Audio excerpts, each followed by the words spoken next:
bitches, bros, and non-binary hoes.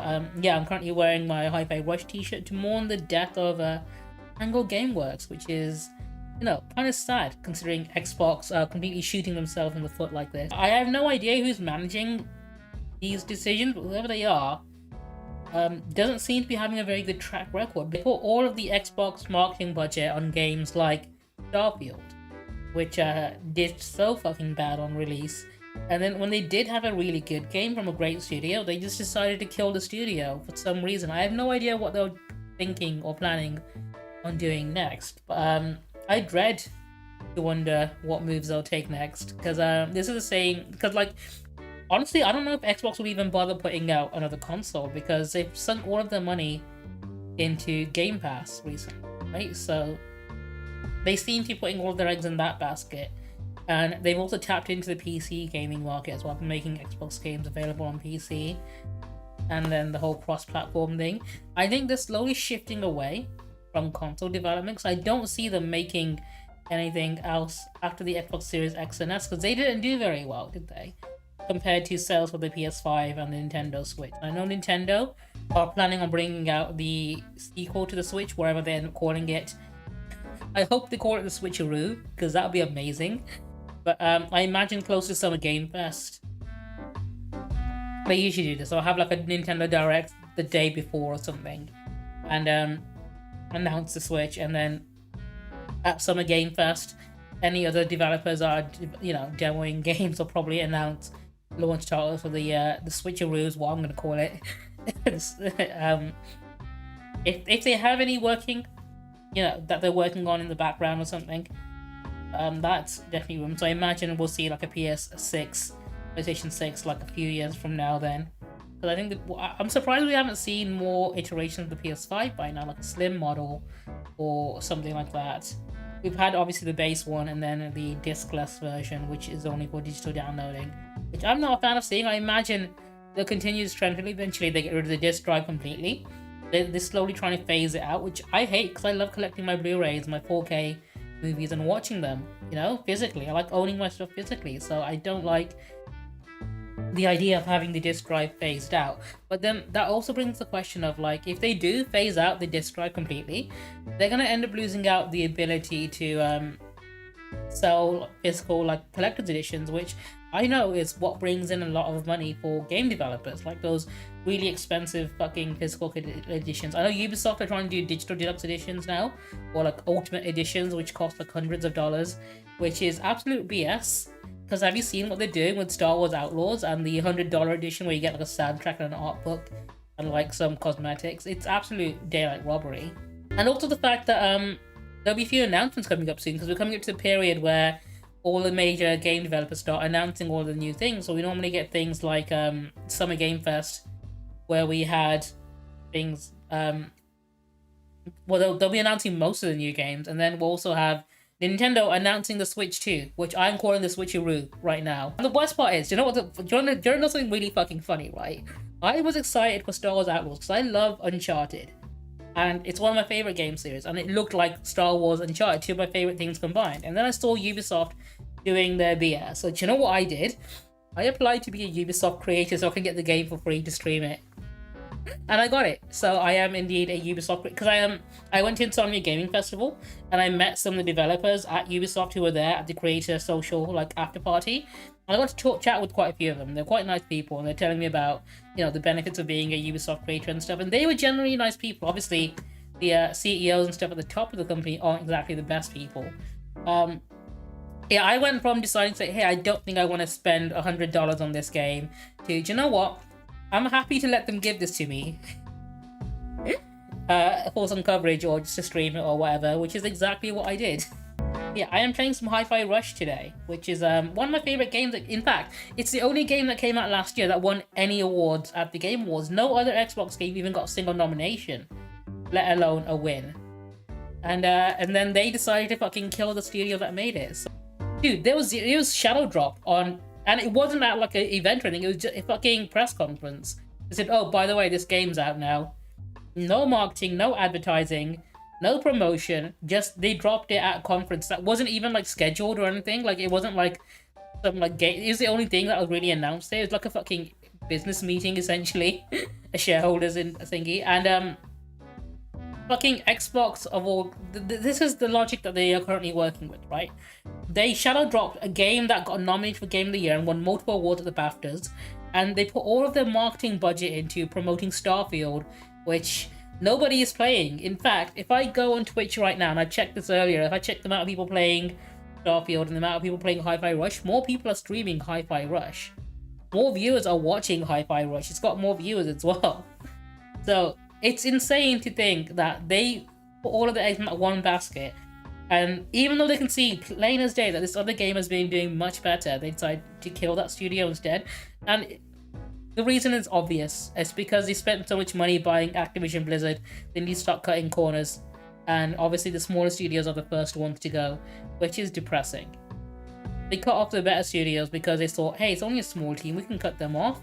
Because they just brought the whole of fucking Call of Duty and World of Warcraft, and they need to justify that spending because Activision Blizzard isn't making any money back for them. In fact, it's probably costing them money to keep it now. So they spent 70 billion acquiring all these assets that they can't afford to keep.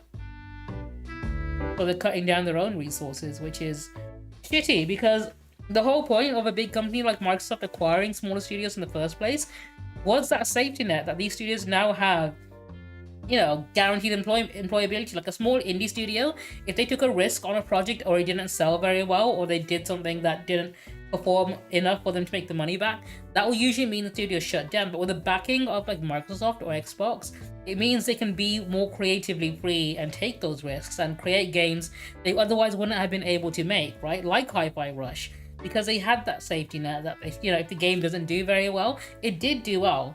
And it fucking killed it everywhere. But even if it didn't, it's like, you know what, we're not gonna like end up going homeless out of this, or, you know, lose our jobs or anything, or go into debt, because we have a big company backing us. But then that company decides to fucking slice them off and keep all of their assets and all their profits, which is really shitty, to be honest. It's a really shitty thing, and I can't really see Xbox being able to claw their way back from this in any way. Legitimately, it was working. It wasn't even like a huge AAA like project or anything, and the level of polish that game has is fucking incredible. I don't know what you think, but I think the Series X and Series S might be the last ones, because they're focusing more on like obviously streaming with Xbox Game Pass, and because Game Pass is available on PC and PlayStation, right, as well. I think they put all of their money into that. I think they're slowly shifting away from making consoles and just more into game development. They might just make games and focus more on the whole game streaming through Game Pass sort of thing.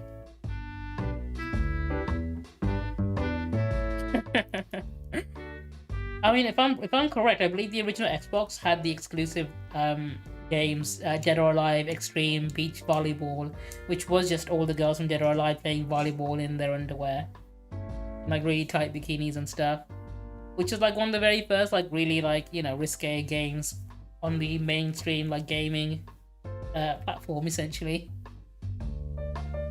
which is hilarious. I think it should be called the Triple Xbox at some point. You would think as well Elon Musk would be a big fan of the Xbox and be promoting it as hell, because it's literally got his favorite letter in it, but apparently he's too busy burning bridges with advertisers and ruining his company. And if I was a billionaire, I wouldn't spend all of my time ruining social media platforms and buying them because my wife left me, right? I'd be on a fucking private island somewhere, enjoying the sun, and just minding my own business. Why the fuck are all these billionaires fucking crazy, right? Why can't we take their money and give it to sane people? Because they took money from other people to get their fame, so like, why can't we just take it back off them, right?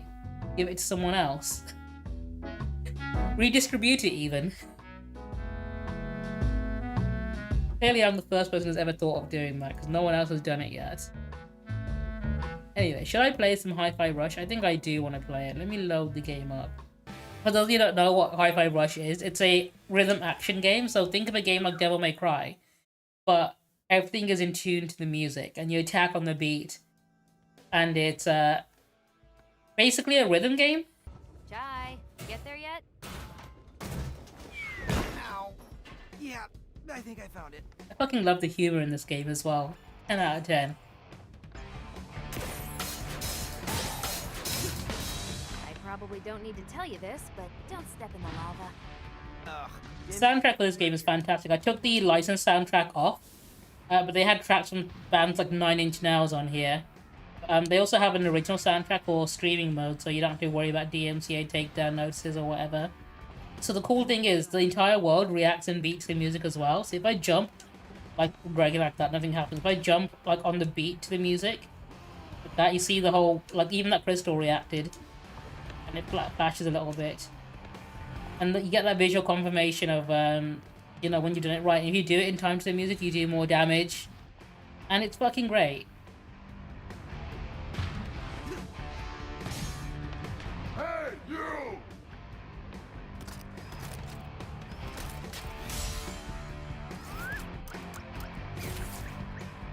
It's got a great Saturday morning cartoon vibe to it as well. Bother my crew.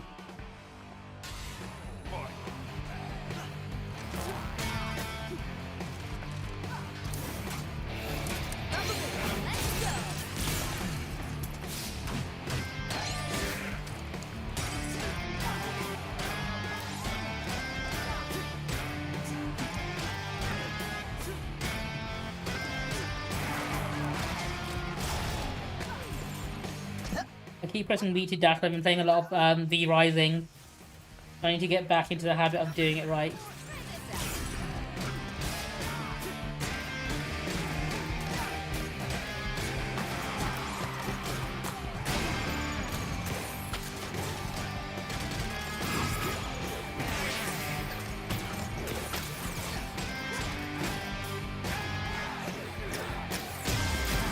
There we go. I'm getting back into the hang of it.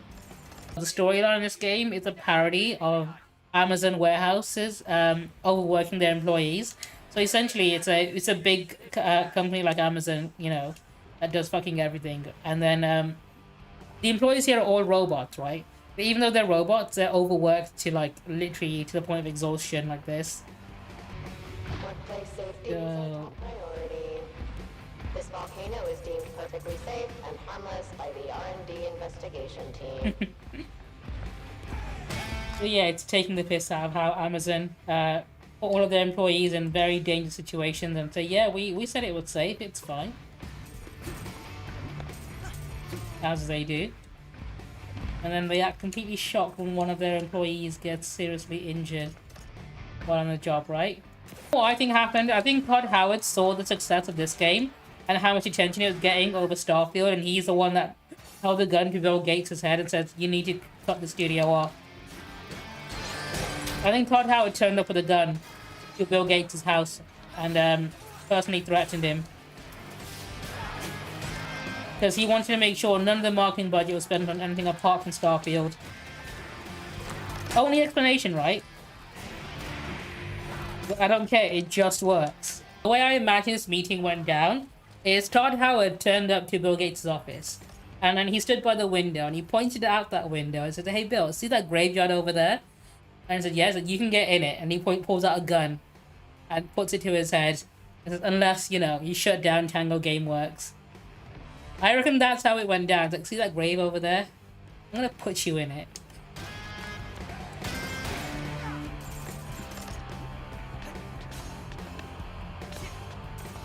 Because why else, right? Would they be not only just cancelling the studio, but then also hyping up Starfield again? Then yeah, there's gonna be a new update for it.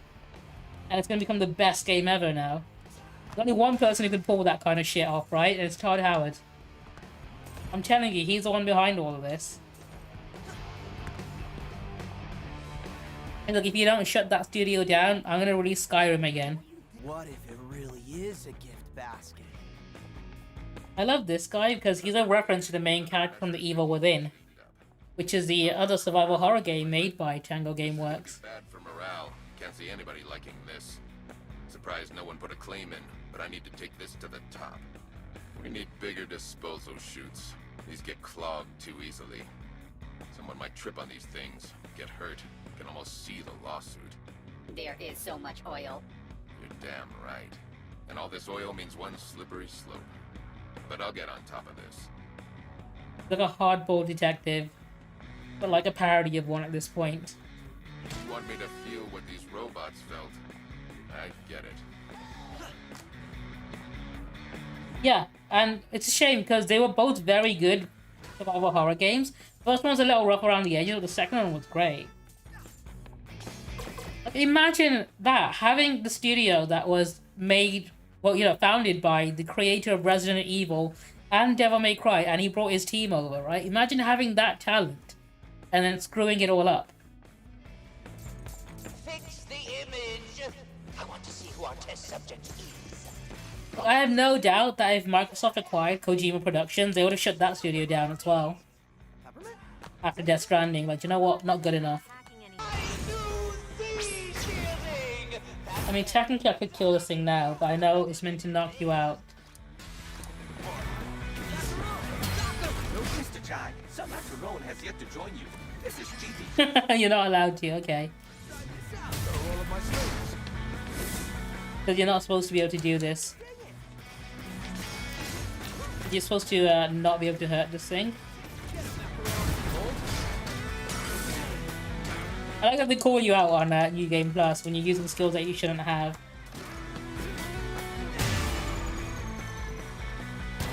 Well, this messes everything up. Do not be afraid. I will activate the cutscene as This game's humor is great. I love it.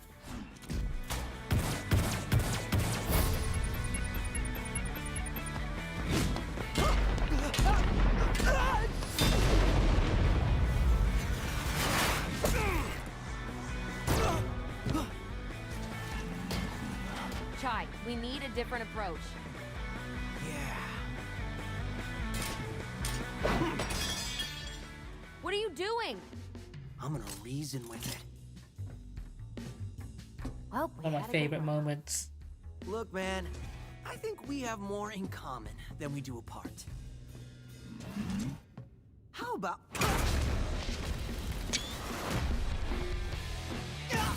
Fucking great animation.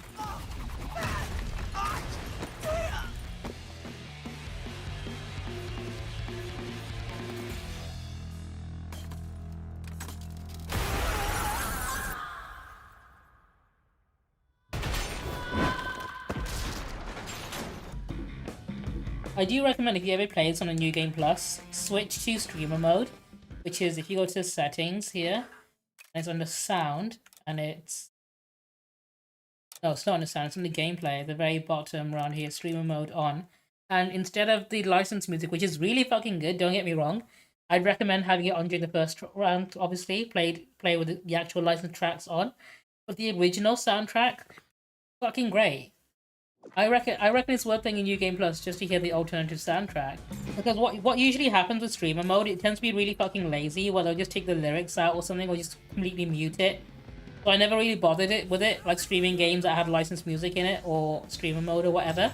But like, honestly, they deserve points for the fact that they made an entire separate soundtrack just for, you know, people who want to stream the game. And we're back where we were. And it's a fucking banger, every single track.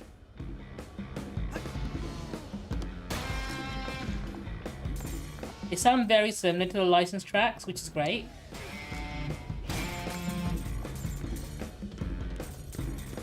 I'm actually really excited to see the final boss fight, because the track for that one, when the licensed music, they had 9 Inch Nails' Perfect Drug, which went really fucking hard. I'm excited to see the, we'll play through it again with the original track. Ooh, hey, Ty. It ain't Z-Show, but I can knock that boulder out of the way.